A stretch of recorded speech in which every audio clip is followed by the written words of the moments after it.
Ang bangkero. Isang panahon, si Srimati Radharani at ang kanyang mga kaibigang gopis ay nagpunta sa tabing lawa ng Manasi Ganga. Gusto nila na sumakay ng bangka para makarating sa kabilang panig. Ang mga gopis ay may dala-dala na banga na puno ng yogurt at iba pang mga lutong galing sa gatas. Sa kasamaang palad, iisa lamang ang naroroon na bangka. At ito ay luma pa. At ang bangkero ay isang batang lalaki na may malaki at pulang balabal sa kanyang ulo. Pero sa loob noon ay may peacock feather sa kanyang ulo. Pumayag siya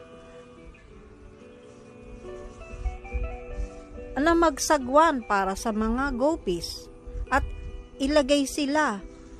dalhin sila sa kabilang pangpang.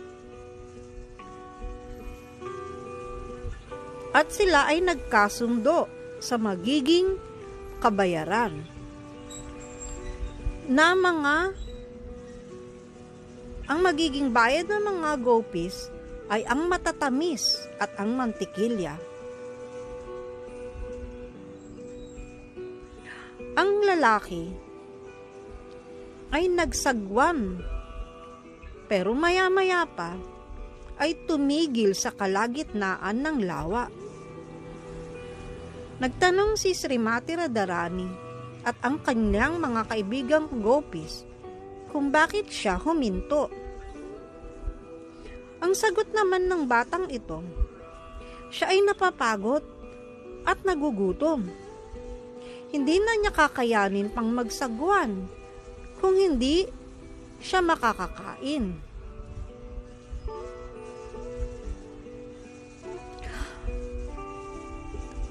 Nagkaroon ng galit ang mga gopis at ayaw nilang sumunod. Pero nang nakita nila na hindi man lamang gumagalaw ang batang ito, ay pumayag na rin sila na magbigay ng matatamis at mga gata sa kanya. At kinain niyang lahat ang mga ito. Ang sabi pa ng bata ay, "Iidlip muna ako. Pwede bang masahihin niyo ang aking mga kamay at ang aking mga binti?" Sinabi ng mga babae na kung hindi kang magsasagwan ngayon din, ay itatapon ka namin diyan sa may tubig. Kaya ang batang lalaki ay nagsimula ulit na magsagwan. Pero tumigil na naman siya. At tinanong ng mga gopis, "Oh, bakit ka tumigil na muli?" Tinuro ng lalaki ang sahig ng bangka. At sinabi niya sa mga gopis, ang matandang bangka ay nagkakaroon ng mga tubig at nagsisimula itong lumubog dahil sa bigat na kanyang dinadala. Sabi ng lalaki, kailangan nilang itapon ang mabibigat na banga. Kung hindi, ang bangka ay siguradong lulubog.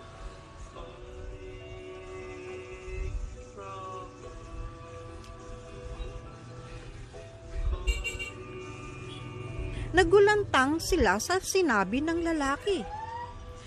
At dali-dali ay tinapon ng mga gopis ang kanilang mga banga ng yogurt at mantikilya sa tubig. At sinabi naman ng bangkero na mabigat pa rin ang bangka, na kailangan nilang itapon ang kanilang mga alahas sa tubig.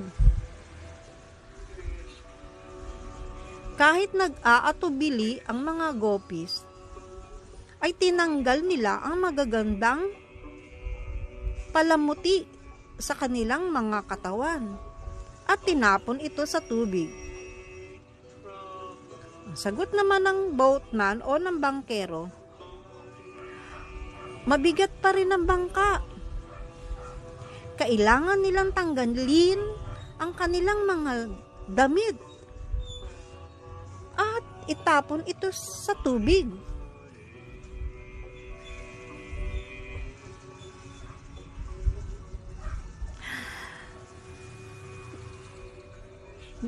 Galit na ang mga gopis sa minungkahi ng bangkero.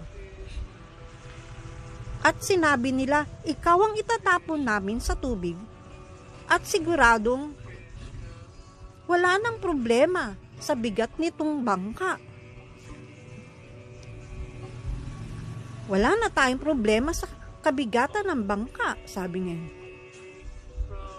Kanya ang bangkero naman ay nagsimula na namang magsagwan.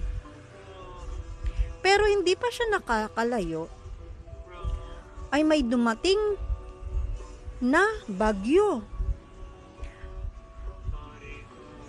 At parang lalamunin ng mga alon ang bangka.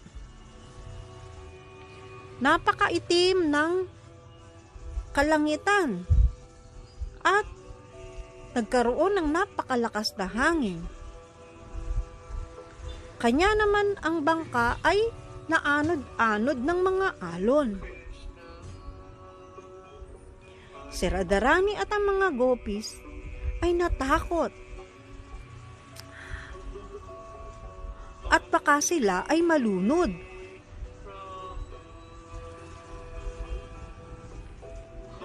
Para mabawasan ang kanilang katakutan, ay nagtinginan sila. Pero, ang bangkero naman ay lalong pinagalaw-galaw ang bangka. Na parang tinitignan kung ito nga bang bangka ay matibay. Lalo namang natakot si Radharani. At baka siya ay matulog sa bangka. Kanya siya ay napatalon. At niyakap niya ang bangkero para sa kanyang kaligtasan.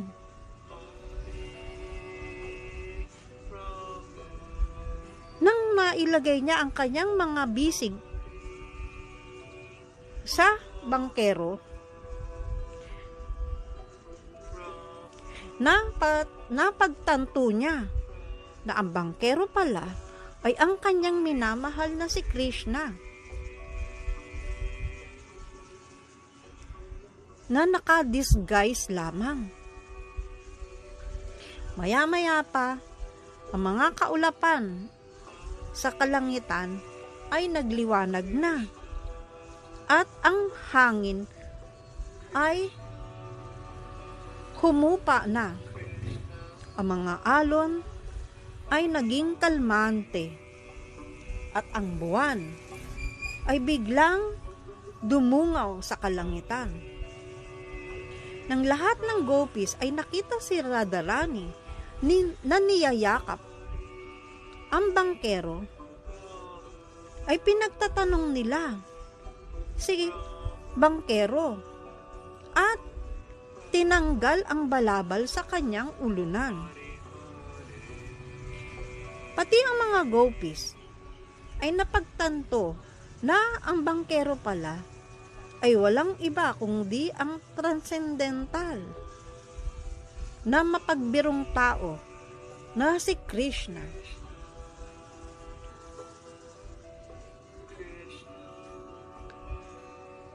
Dinala ni Krishna ang lahat ng mga gopis at si Radharani